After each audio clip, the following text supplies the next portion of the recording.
I just wanted to take a second and share with you a couple tips that I use for my dies. First one, I purchased these square packages on Amazon.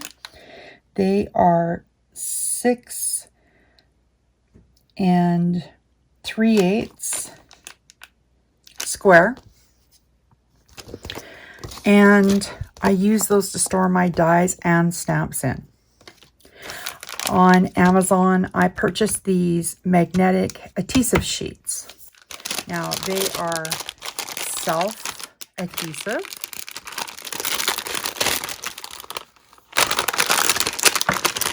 They actually come individually wrapped.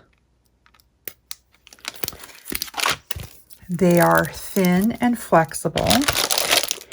However, what I do is I cut a piece of chipboard, which actually is just cereal box, and I cover it with the paper. And then I even will piece together, like you can see on this one, there's a split there. It's because I used this piece and another piece across here to do the back side of this. This one even has a bunch of little bits, because you can save those bits and use them up. Now, I cover both sides of the cereal box, and I don't have to use any extra adhesive. This blue sheet is a peel-off sheet. That's the end of it. It's easy peasy. Another tip is I always cut a die piece to stay in this package. That way, when I am getting a card together, I can take my card base and I can see if that will work on the card I'm working on. So that's this piece here. I can see if the sentiment will fit nicely on the card.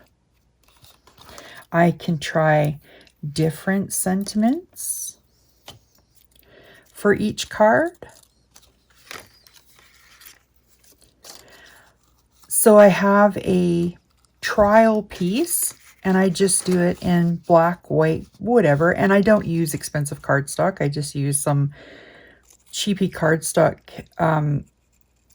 I even just buy the cheap 65-pound Staples cardstock to do this with. But this way, I've got a copy to quickly measure against whatever I'm trying to put it on. And that saves me a lot of time and effort. And it also saves me from trying to cut something out that isn't going to work. The next thing I do, I hate thumbing through a whole bunch of envelopes trying to find a die I want. So let me flip over to my computer, and I'm going to show you how I process my dies, store them, and easily can look up any die within seconds. So when I get a brand new die, I simply put it on my scanner, and I make a scan at 100 dpi.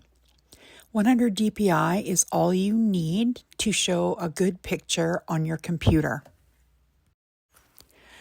So once I have the scan on my computer, I put it into the file I want it to live in. For instance, this one is living in miscellaneous dies because I don't have very many pink and Maine. If I had a new Tim Holtz one, I do have a Tim Holtz file because I do have several of his. Once I have the die in the folder I want it to live in, I simply open up tags, which is a way for you to tag anything on your computer so it's easy to find.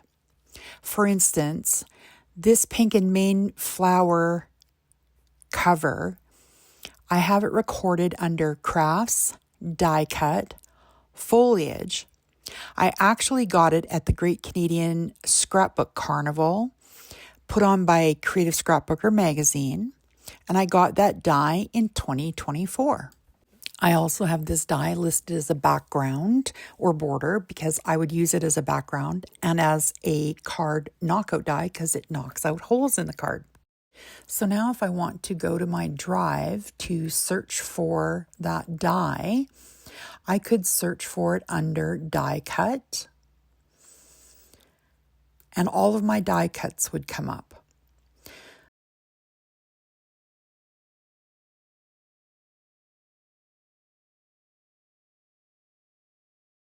Then I could say as well, I want a background border die.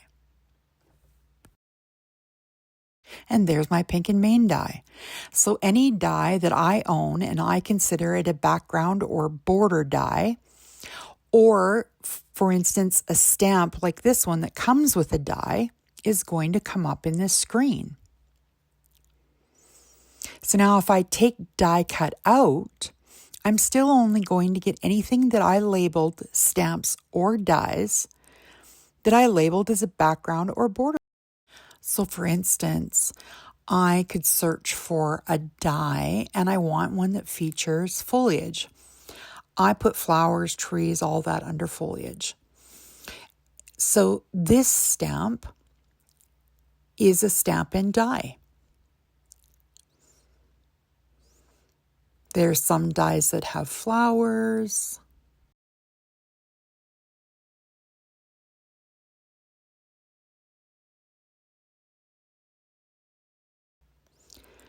And I'm just going to go down until I find the die that I want.